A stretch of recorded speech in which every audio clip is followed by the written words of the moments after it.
Okay, well, good evening, everyone, and welcome to Politics, Justice, and Popular Culture, the Shawshank Redemption. We're so excited that you've joined us this evening for this great panel discussion. We have three panelists that will be talking more this evening.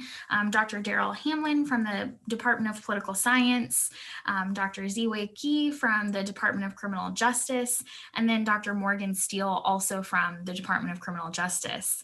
So again, thank you so much for joining us. We do want to remind you that if you haven't had a chance to watch the film, The Shawshank Redemption, it is available to you with your TigerNet ID. Courtesy of the library catalog. So if you follow the link on the screen, or it has also been shared in the chat, you'll be able to access that film. So great if you've already seen it. Feel free to watch it again as a refresher. I will warn you that throughout tonight's presentation, there are some spoilers. So if you haven't seen the film yet, just keep that in mind. And then also feel free to watch the film afterwards.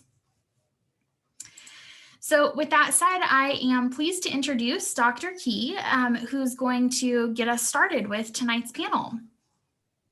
Good evening, everyone. Thank you so much for attending our panel discussion on Shawshank Redemption and justice and popular culture.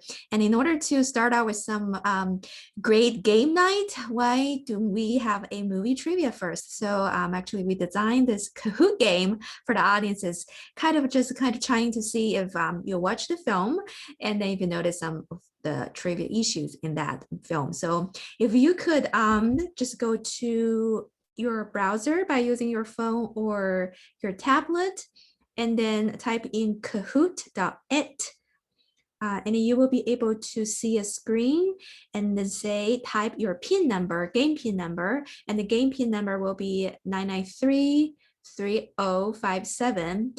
And then you also have the option to give a gamer's name, and then once you're done that, you'll be able to get into the game.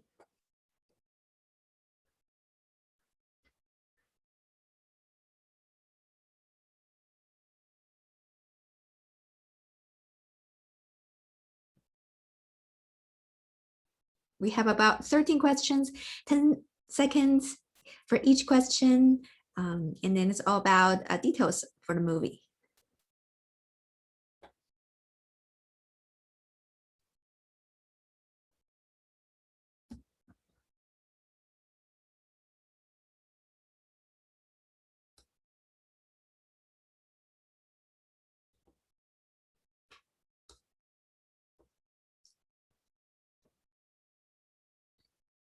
Yeah, I don't know, Brainy, are we going to wait for a little bit while for everyone?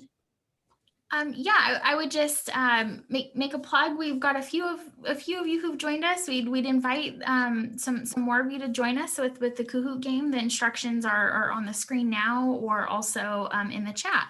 So we'll maybe just wait another 30 seconds, and then we'll get it started.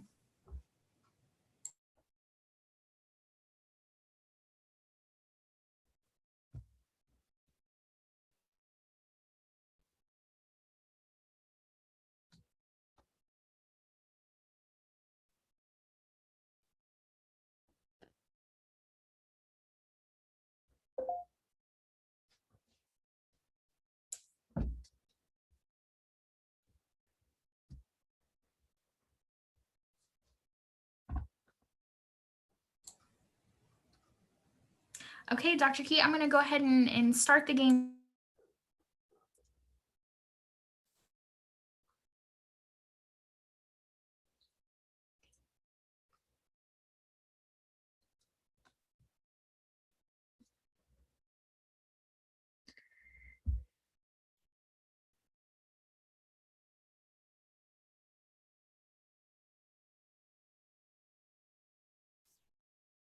Right, I think we have the majority got it correct. Yes, Red was sentenced to attempted homicide, and then he is starred by Morgan Freeman, if you remember.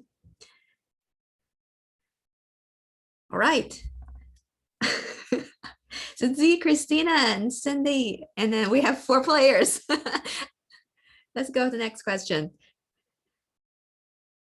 What was Brooke's pet bird's name?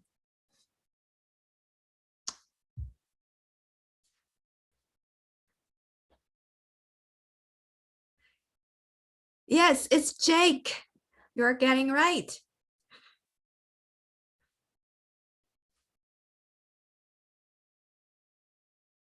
Next question. What does the warden believe in?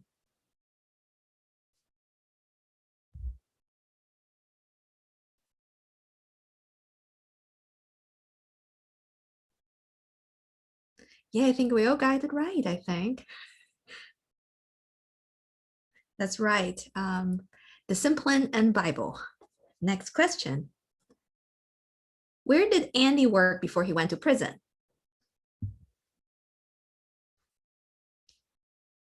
That's right. Andy is a banker.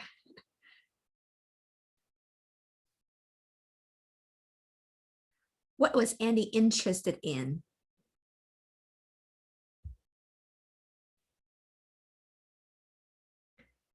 Yes, the rocks for very specific purposes.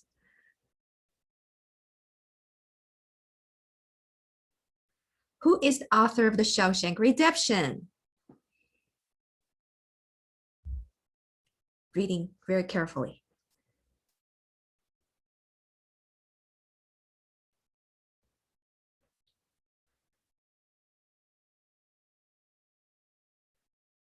Yay, Christina, now you're the first place. Good job. And Anna is on fire. Who play Andy the Freeze?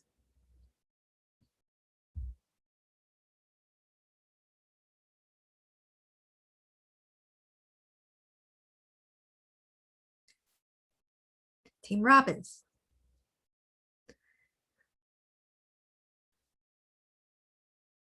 Hey, Christina and Cindy. What year was the film released?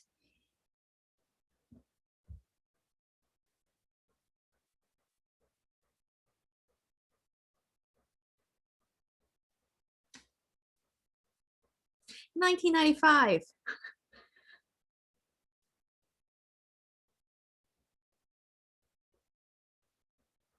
When was the book released?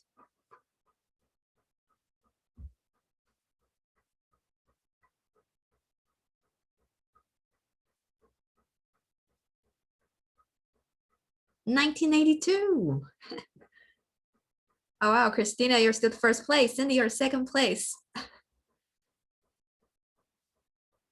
Why is Andy in prison?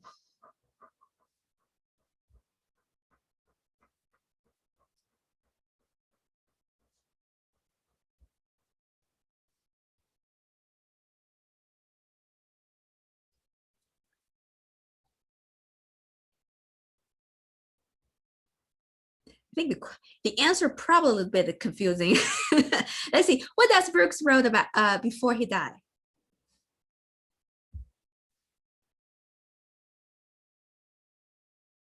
Brooke was here.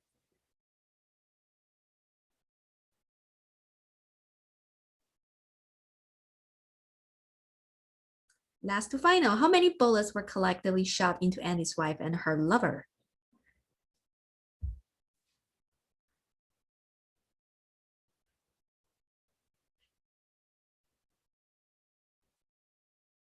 Number 8. Okay, next question will be the final question. How much of the warden's money did Andy make off with, approximately?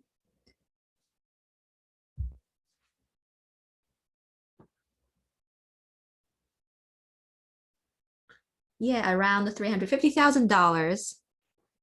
All right, now we have the winners. The third place, Anna. Congratulations. Second place, Christina. The first place. Okay, it's myself. Still got a lot of wrong, actually. All right. Thank you so much for everybody participate. And then I know a lot of the answers are pretty obvious, but some of them are much more in detail as well.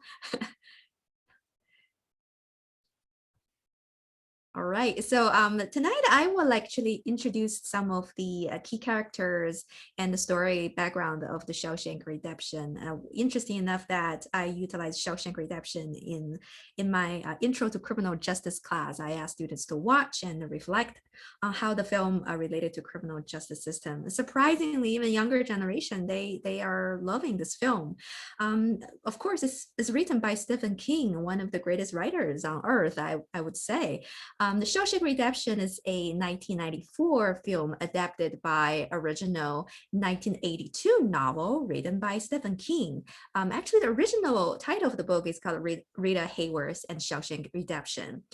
By the way, I think Brainy and Cindy mentioned that the library do have the actual copies of the book. So if you want to read the original work, please make sure to check it out. And did you know, for some trivias, originally the film director Darrell planned to cast Tom Cruise in the part of Andy and Harrison Ford as Red. What do you think? Do you think that will be a very different storyline and the portrayal of the characters? I think it's quite interesting. To be honest, I like the original one. I like the actual characters, to be honest. And also, if you're curious, even though Shawshank Redemption or Shawshank Reformatory, and particularly, maybe the majority think it's fictional, but actually they filmed in actual site in the Ohio State Reformatory. Right now, even though the majority of the film scenes has been destroyed after the film was made, but the front building still stay in Ohio State Reformatory as a historical site. So actually, if you want to go there and check it out, the site, you can still go there. One thing I want to mention is that the Criminal Justice Club went to the Ohio State Reformatory a few years ago, and the students actually visited this historical site. So you can still go there and check it out to feel that power of the Shawshank Redemption. And now I think I want to mention a few of the key characters in the movie. And I'm sure if you either read a book or watch the film, you will remember all of this key character. The first one is Red, starred by Morgan Freeman. His attractive voice is always something like we as viewers always mention. And then exactly it is, Red, Morgan Freeman is the narrator. And this entire story was told from the Red's perspective. And he actually told a story about Andy and his friendship with Andy, and how the grand escape happened at the end of the storyline. And then the second key character in the film is Andy Dufresne. And then normally we talk about him as the protagonist. And he's the one unique only because he's very different compared to others. He's trying to keep it low, and he seems to have this grand plan, and indeed he did have the grand plan. And then he's also unique in a way to communicate, to stay inside and to take all of those, I would say, both this dignity into the years of imprisonment. So he's definitely the protagonist.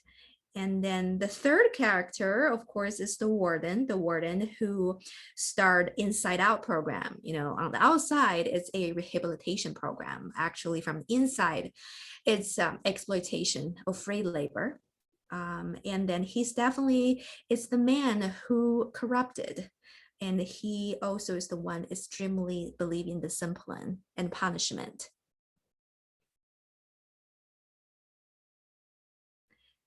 The next character I think you may remember is Tommy Williams, the young, cheerful man who transferred from another jail, and he became a mentee with Andy's character, and with Andy, and even passed the GED exam, if you remember in the film. He's a young career criminal, cheerful, but still believing in justice. And he was also the one actually could prove Andy's innocence. Unfortunately, if you watch the movie, you remember in the end, Tommy was brutally murdered by the warden. The next character is Brooks, the man who is a bookkeeper, but also has been incarcerated for his entire life. He's eventually paroled. However, he's no longer be able to adjust to his life. And that is what Red even mentioned, what mean by institutionalization and how the lifelong incarceration changed someone's life. And Byron Hadley, if you remember, he's one of the prison guard, brutal, pessimistic, paranoid, and then believe everybody's trying to set him up. Which one is your favorite key characters? I'm just curious. If you want to type in your chat box, please let me know. Even though Shawshank Redemption is filmed in 1995, I think it still have some modern day or present implications. And one of the present implication is the idea of punitive justice versus rehabilitation. And then more specifically is the discussion on retribution and rehabilitation. And retribution basically could be explained as an eye for an eye. You did a crime, you did a crime, you do the time. Rehabilitation, however, is more focusing on how you could possibly change the behavior of the individual. So after the individual get out from the system, they are no longer repeat in their behavior. So it's a reduce of recidivism. Again, in the film, obviously, we're heavily rely on retribution, punishment. However, as you will see in the criminal justice system in today's United States, we really see this a trend of evolution from retribution to more rehabilitation oriented. And also, on a very huge part, the film may also trying to provide a critique towards the adversarial nature of the American trial system. And in the United States, adversarial means both defendant and the prosecutorial teams have their own specific roles in defense performance. And a lot of times what you see is typically a jury trial where the prosecutors will present evidence, witnesses, and then the defense teams will provide evidences to try to make a case for their clients. And that is called adversarial. And there are pros and cons of adversarial system. And one of the major critique towards adversarial system is maybe it's all about win. It's all about win. If no matter for the prosecutors or defense attorneys, they may want to make the case stand out. They want to win their case. However, where is substantial justice? And that is a huge question we're trying to ask. And in particular, related to a critique of the American adversarial trial systems, and even the storyline of the Shawshank Redemption, I want to bring up a modern day case, Michael Morton. You can actually follow this case from the Innocent Project. I actually talk about this case in many of my classes with my students. So if you have me in my class, you probably remember this. So Michael Morton was convicted of first-degree murder of his wife in 1984. And at the time, he was convicted and sentenced to prison for 25 years. In late 1990s, the DNA evidence exoneration was able to find out another DNA match to associate it with the mother to another man. So eventually, the state court exonerated Michael Morton after 25 years of incarceration. Many reasons could contribute to this tragedy consequence, including prosecutorial fallacies, including this societal pressure to press the charge, convict the criminals. However, when we're looking at Michael Morton's case from a legal perspective, it is important to see what is justice and what's the ultimate goal and role for criminal justice system. And how could we move further and do better in the adversarial system overall? So now I will move to our next speaker. Thank you so much, Dr. Key. Dr. Hamlin, please go ahead and take over, and you can visit more about raising awareness of injustice through popular culture.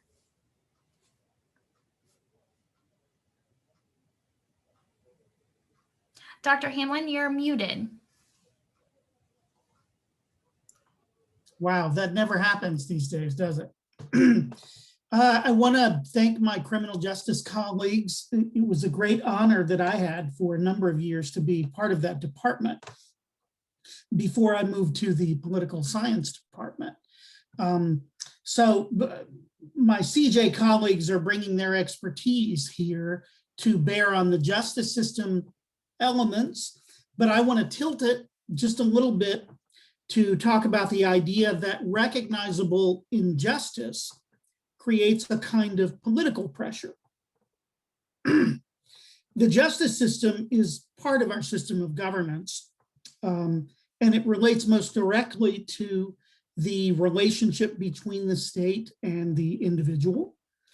Protections for the individual are built into the Constitution itself, the Fourth, the Fifth, the Sixth Amendments, for example.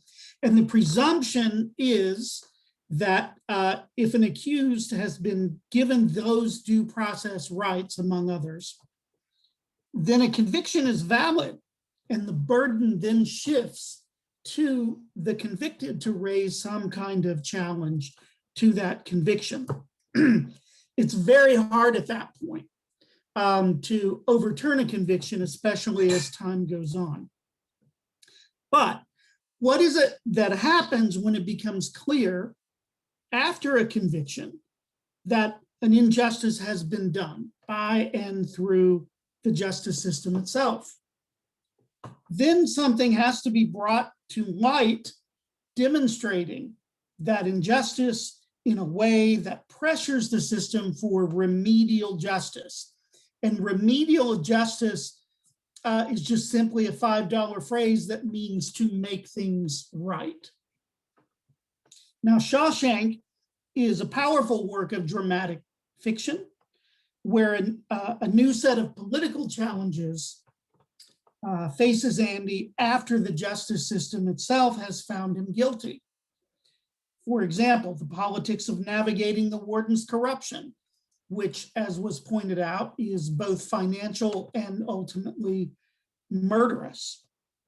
Andy uses this to actually make things better for his fellow inmates through the library and through other kinds of internal reforms, which is a kind of use of the leverage of his own political power within the institution. Remember, he gets it because he has something to trade to the warden in terms of helping him launder the money that comes from the corruption. Ultimately, however, Andy also brings his power to bring down the corruption of the warden, to bring that corruption of the system to light, so that after years of really, good work, it adds up to the hero gaining his freedom and the villain getting justice. So we love this movie because there is hope for justice. If we can do the right thing, be courageous at the right time, be politically wise and strategic. I love this message of political hope in this film, and it's a great example of how a cultural representation of injustice can raise audience awareness of unjust outcomes where hope is still possible, even in the face of hopelessness. But I think even more powerful than fiction is a real life story of injustice where someone like Andy is sitting in prison, even in death row, and just telling the story well enough to generate audience response that becomes a kind of political pressure for remedial justice to make things right. And the example of Michael Morton is a terrific example of a real life story where this happened. But even when the system has offered and used up traditional appeals, a well-told story that captures our sense of injustice and hope can also become a kind of court of public opinion with a new appeal for justice. And I want to share with you some examples and a bit of context from popular culture right now. I actually teach a course in political science called Politics, Justice and popular culture. And we've gone through a few of these things in a course, an 8-week course that is just now ending this week. So the first example is a film from 1988, a documentary called Thin Blue Line.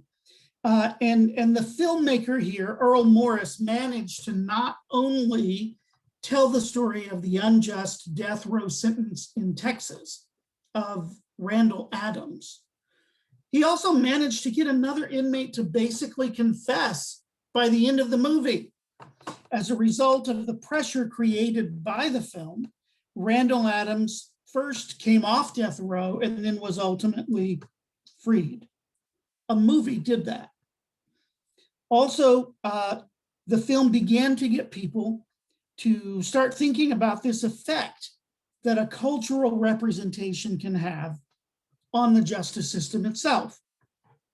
I think many of you are familiar with something called the Csi Effect, which is really about a problem that prosecutors feel that they have, that the expectations of jurors for particular kinds of highly technical forensic evidence need to be there in order for them to convict.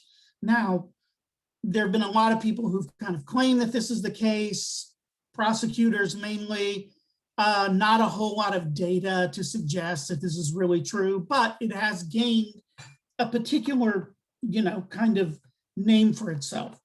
There's also something that can be understood as the thin blue line effect, which is not about a trial effect. It's really a post-conviction effect.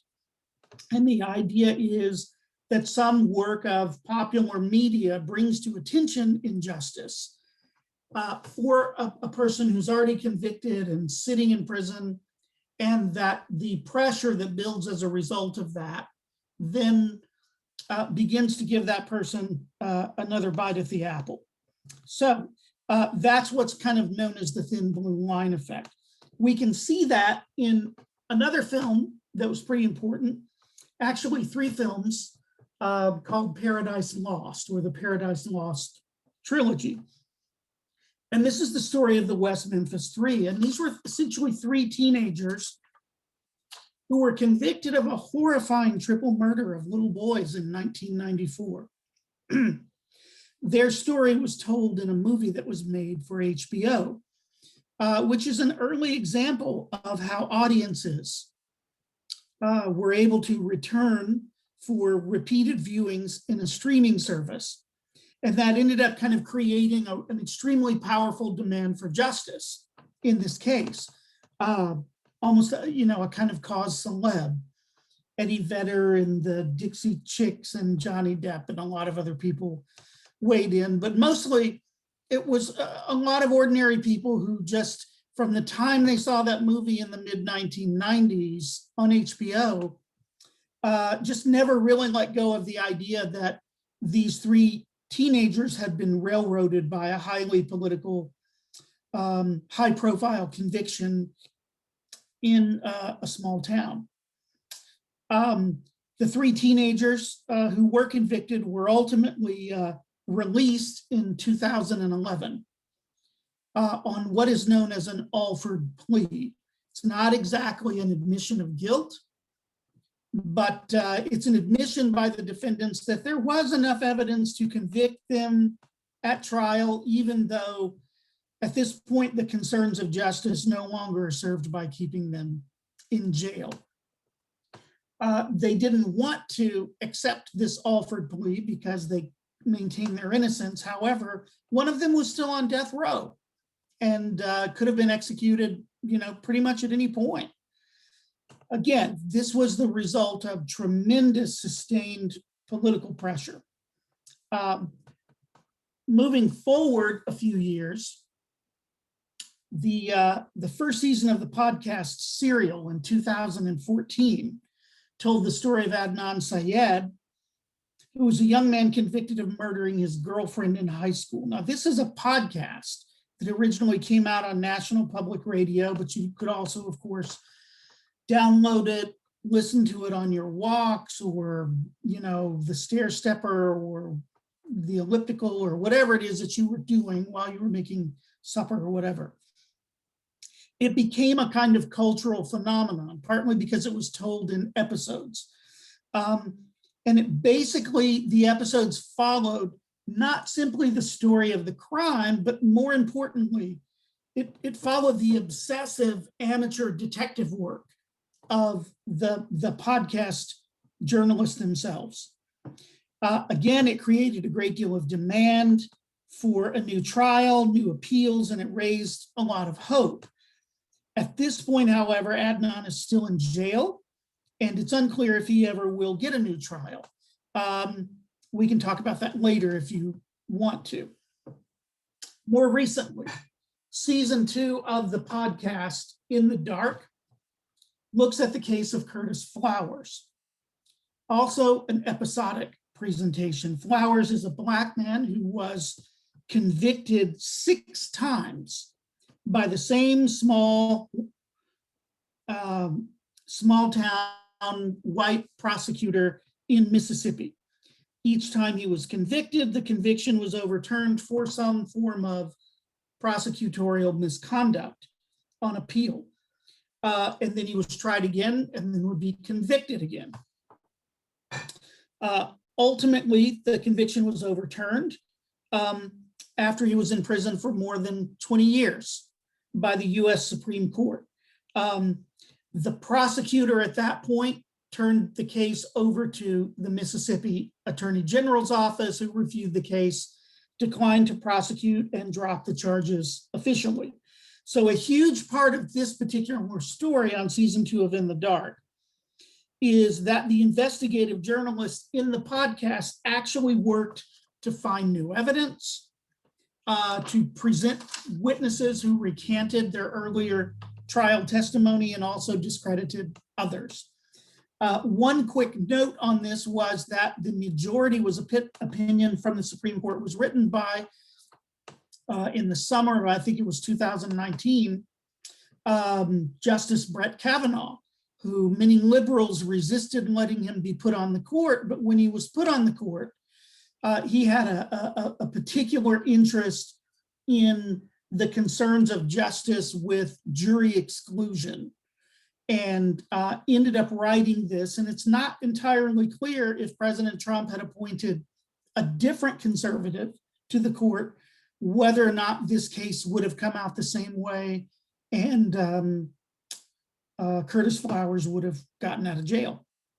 So all of these are about individual cases, and I'll leave you with a reminder that protesters who elevated the stories of persons of color who were dying in their encounters with the police also became a cultural phenomenon,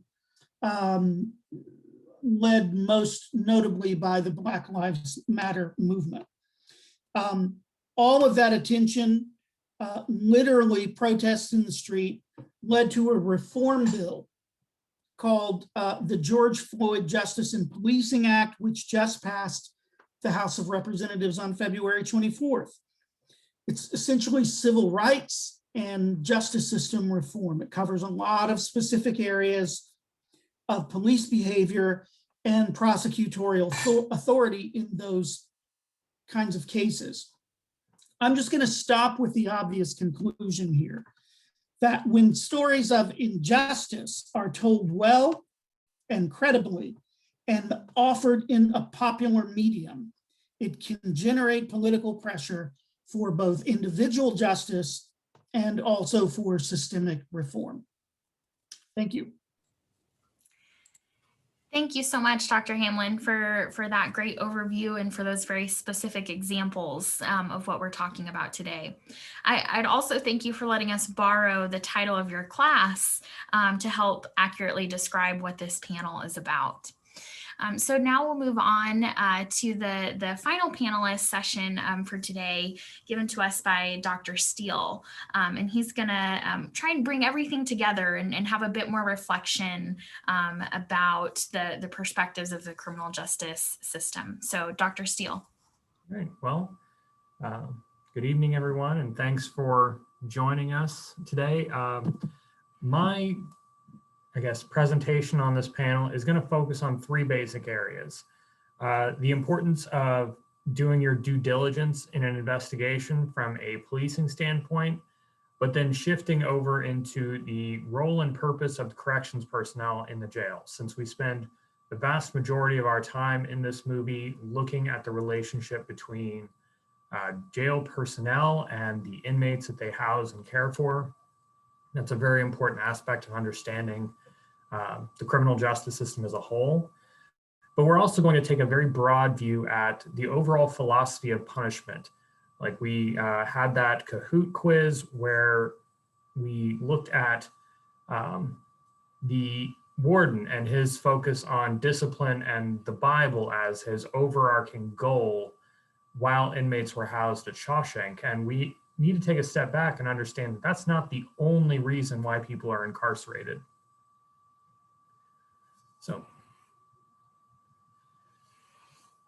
So we need to start with basically the first several scenes in the movie. And the evidence against Andy in his murder trial was, pretty compelling, all things considered.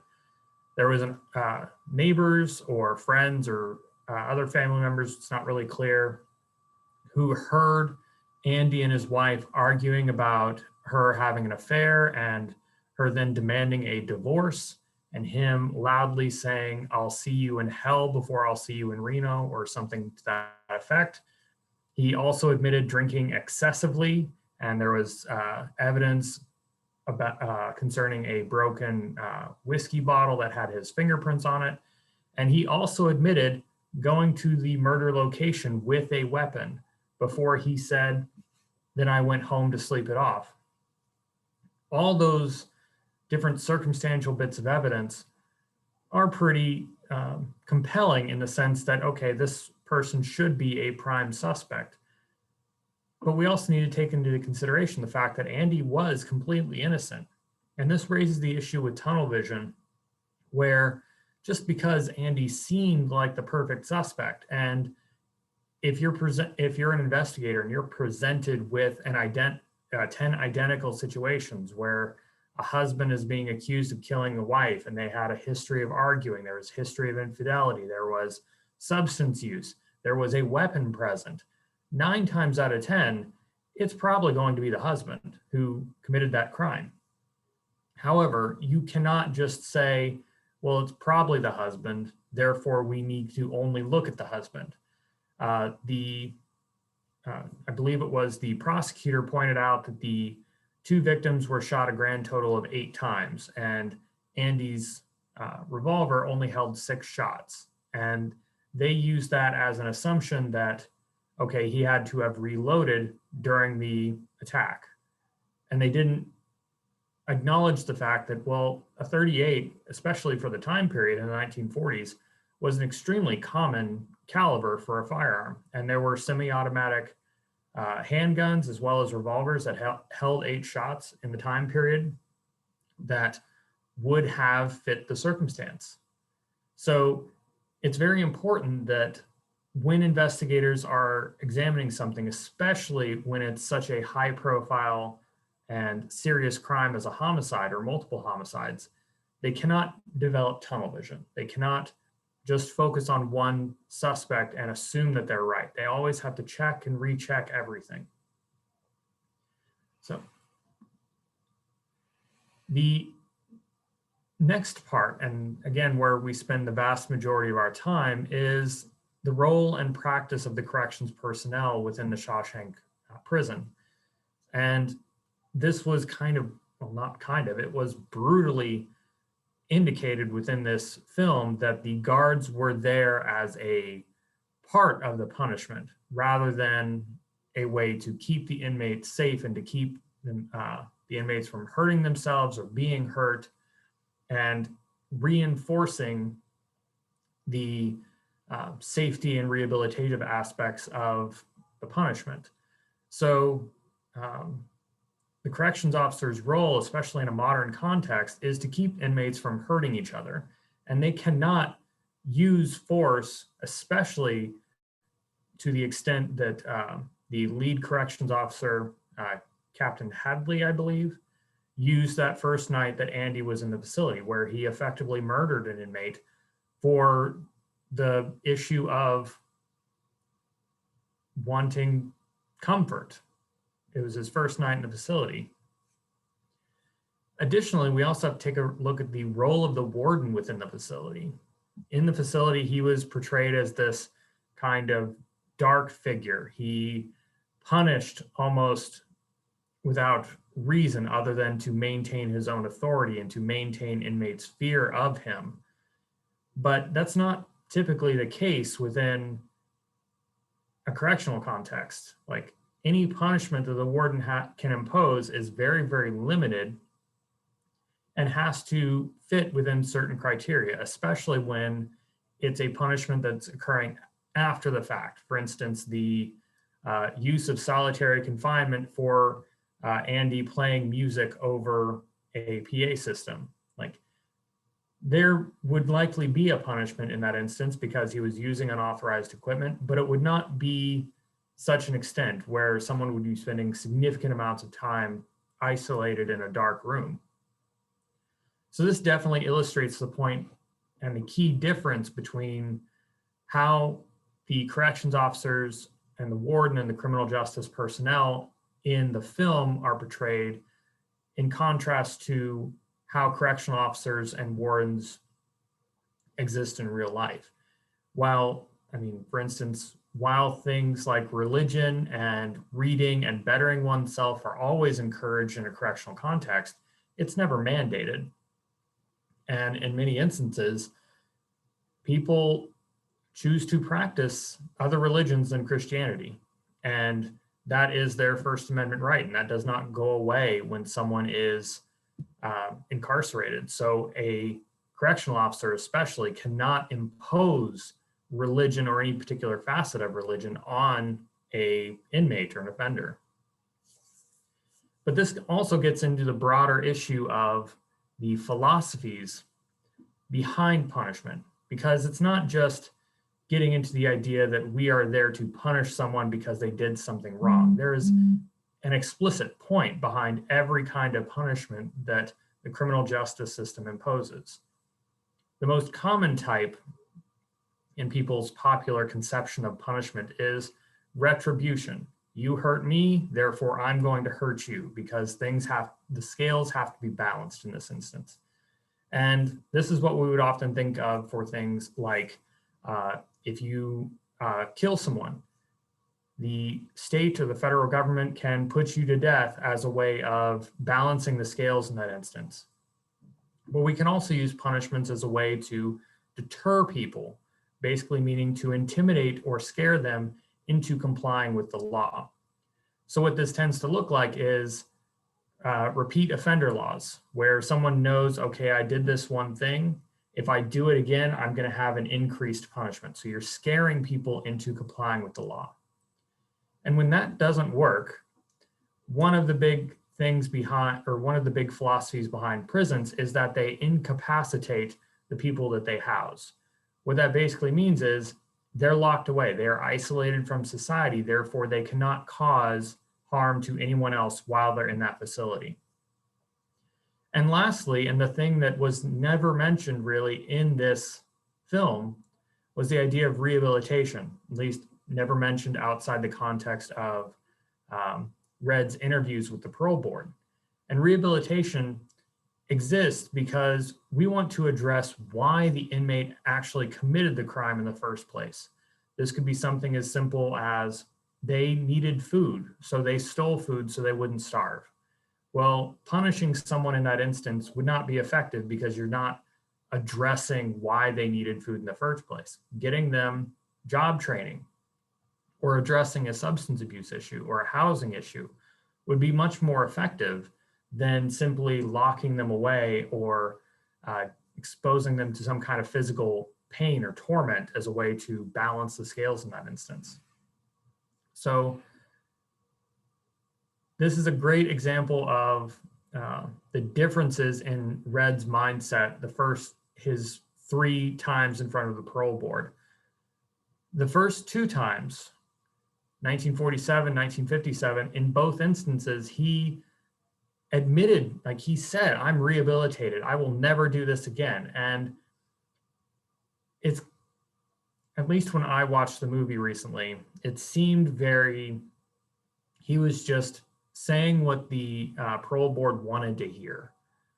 But in 1967, his last parole hearing, the one that actually got him approved, he acknowledged the fact that he had no idea what rehabilitation meant and what it meant in this context, but that he felt genuine remorse for the fact that he had spent such a significant portion of his life incarcerated, and that he wished he could take it back, not just to save the person that he harmed, but also to save himself from being locked up for 40 years. So when we're looking at these films, I guess a more efficient way of rehabilitating someone would be to understand why they committed that offense in the first place, and then identifying basically a treatment plan to help them get through their issues and needs so that they don't offend again in the future. Thanks so much, Dr. Steele, for your thoughts and views about the Shawshank and criminal justice. Now that we've heard from all three of our panelists, I'd like to open it up for any questions from the audience, or any final comments or thoughts that you might want to share. Please feel free to put those in the chat, or if you feel comfortable unmuting yourself, you can, of course, feel free to ask the question as well.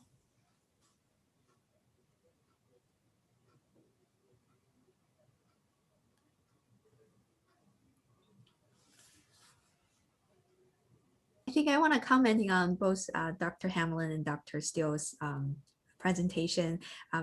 When we talk about the popular culture and how the actual investigation goes on, I think the recent case in Colorado, Chris Watts, also there's a Netflix series talking about his case. I don't know if both of you follow up with that case, and particularly he's definitely guilty in the situation. He admitted his behavior.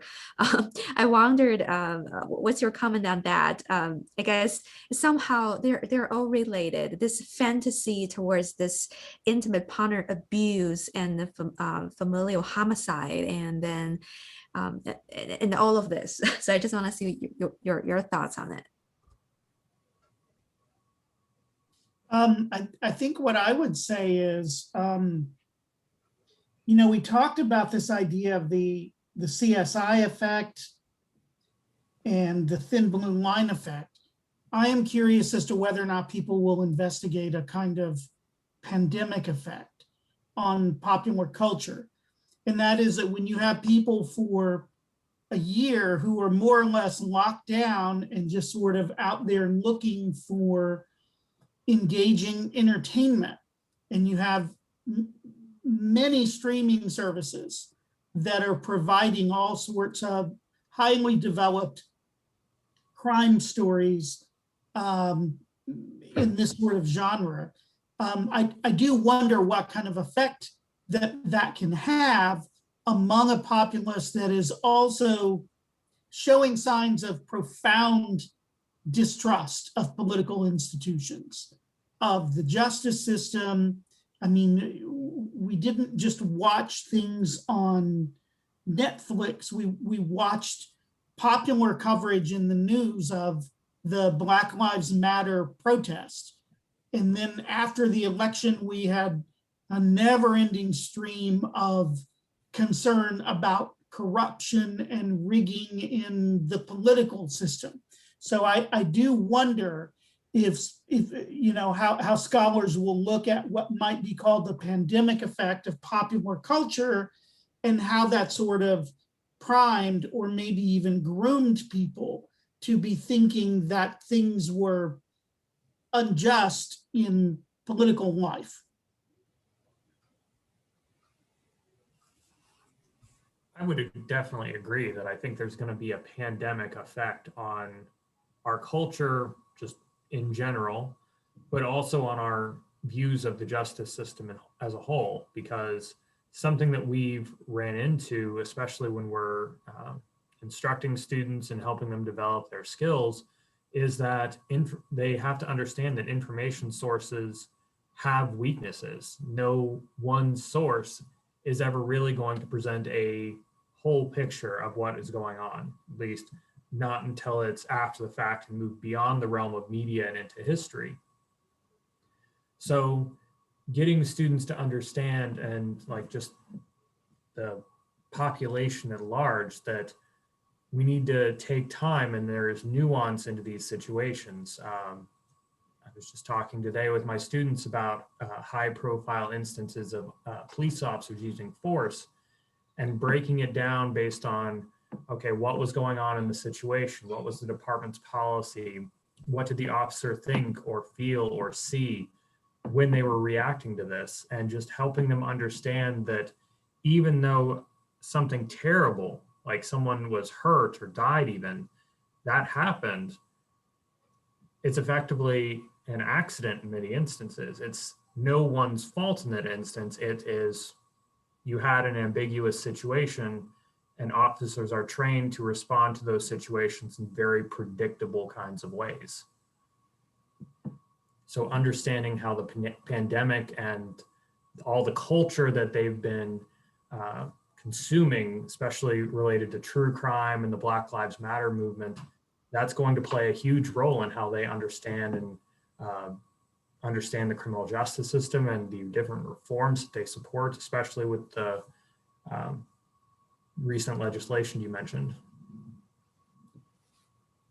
Yeah, I just kind of also want to follow up on a point that Morgan made here about, in the film, the sort of moment of complex but clearly authentic remorse that the character of Red shows before he's enabled to be paroled.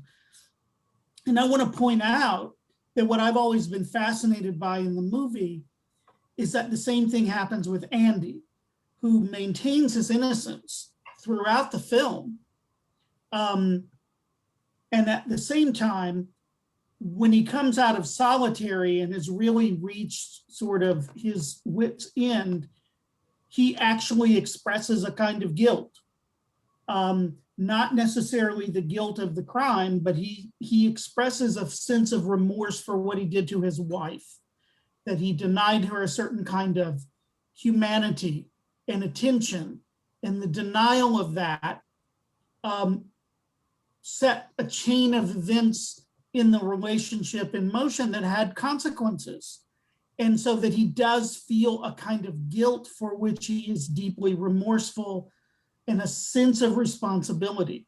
So that it's like there's an internal parole system that Andy checks off before he allows himself to go ahead and take the steps to leave. But it's only after he kind of goes through that looking glass to some authentic remorse that he really kind of makes that final step to go ahead and escape.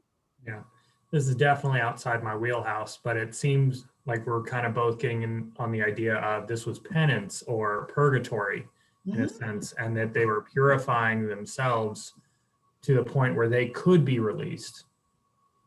Yeah, but I think what's really interesting with that, though, is that when you have a system that expects that people will show some sort of authentic remorse before they're granted parole, it puts the person who truly is innocent in a really complicated, difficult position, because their freedom may be there for them if they will express some sort of remorse, but that also denies the kind of authenticity of their own innocence.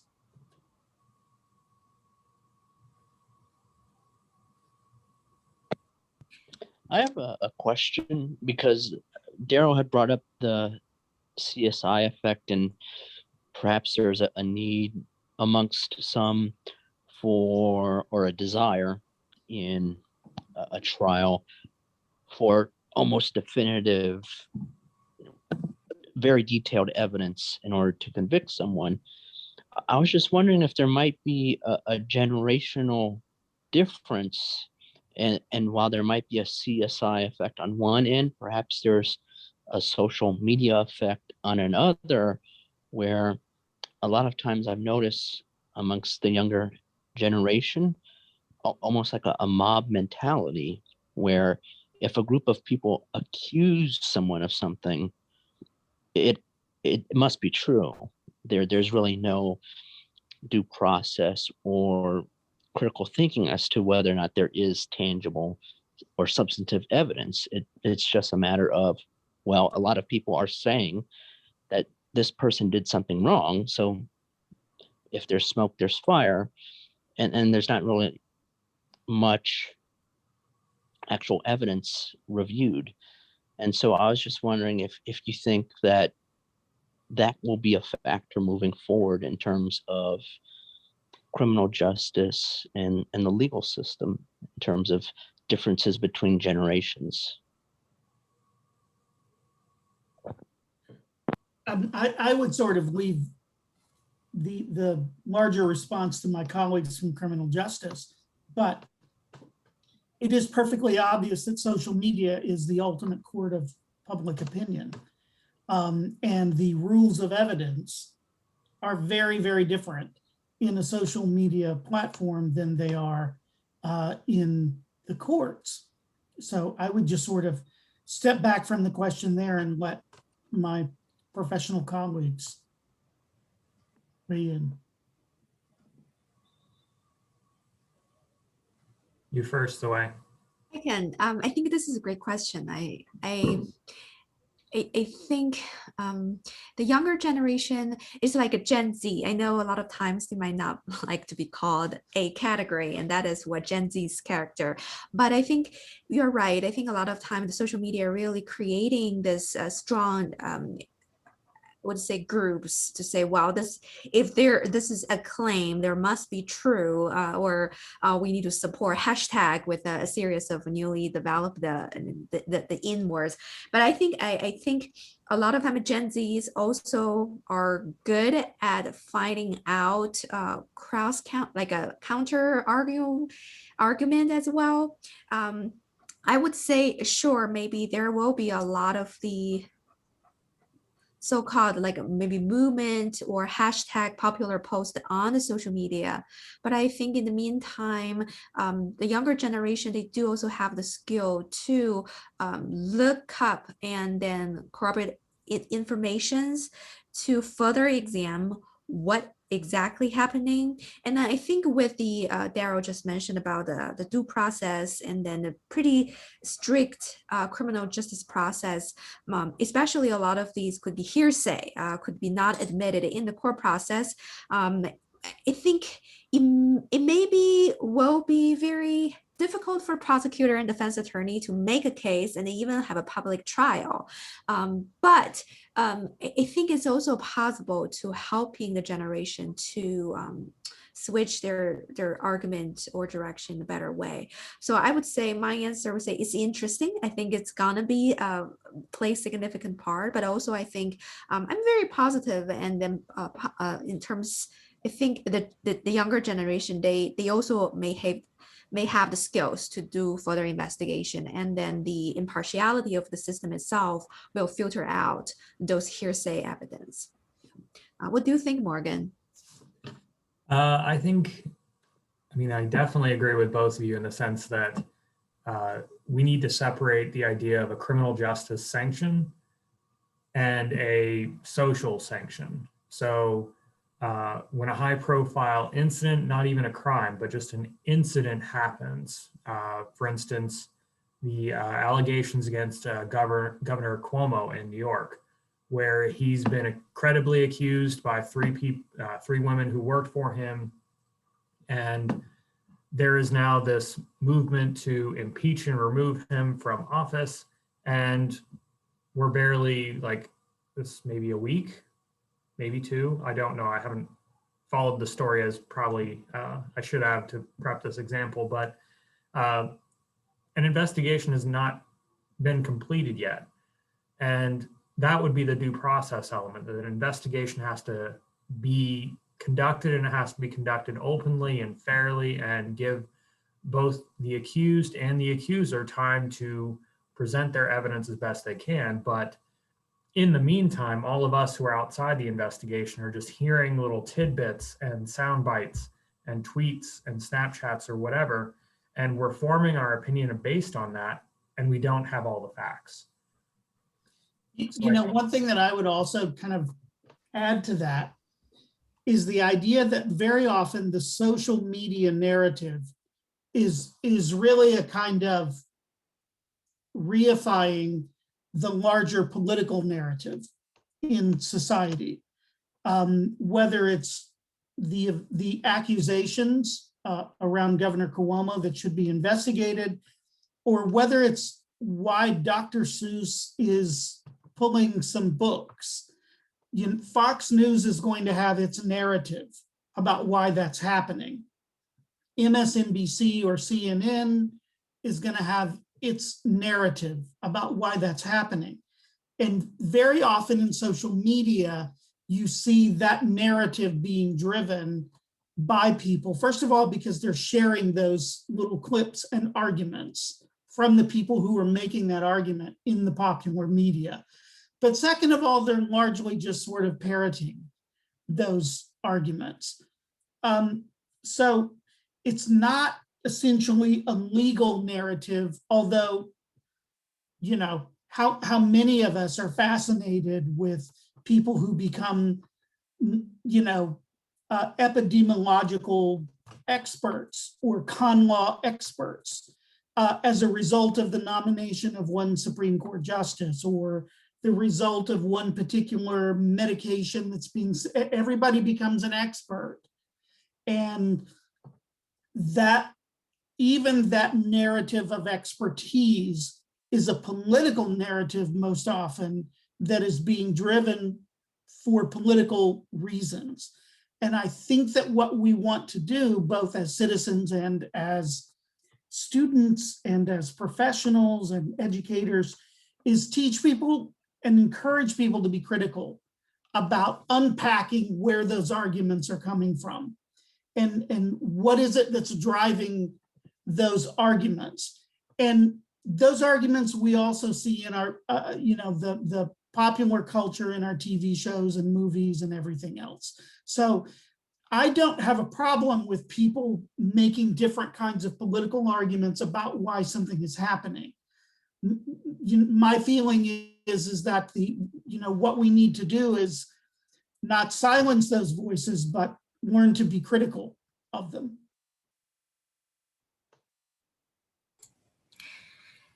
Thank you so much for the question and for the additional conversation here at the end of the panel. Looking at the time, I want to make sure and respect everyone's time here. I'm sure we could continue on for some time getting into some of these really rich questions and conversations. I do want to wrap up with just a couple of quick reminders. First being just a reminder that the full-length film is available in the library catalog. So you can access the film by the link shown on the screen, and it is also in the chat. Thanks to Cindy for adding these links there for people. Also, it was mentioned earlier in tonight's panel, but the Stephen King book that Dr. Key mentioned earlier on is also available at Forsyth Library. So if you want to go a little bit deeper and read this book, you have access to that as well. So with that said, I just want to offer another thank you to our panelists and also to our sponsoring departments for today's panel. We will be uploading this recorded version to the Forsyth Library YouTube channel. So feel free to go back and rewatch this great conversation, or you can share it with friends and colleagues or students in your classes to really have some great perspectives on how to think about these issues that we've talked about tonight with criminal justice and reform. So again, thank you so much for joining us. I hope you all have a great evening. And if you'd like to stick around for any last thoughts or questions, please feel free to do so. Thanks again.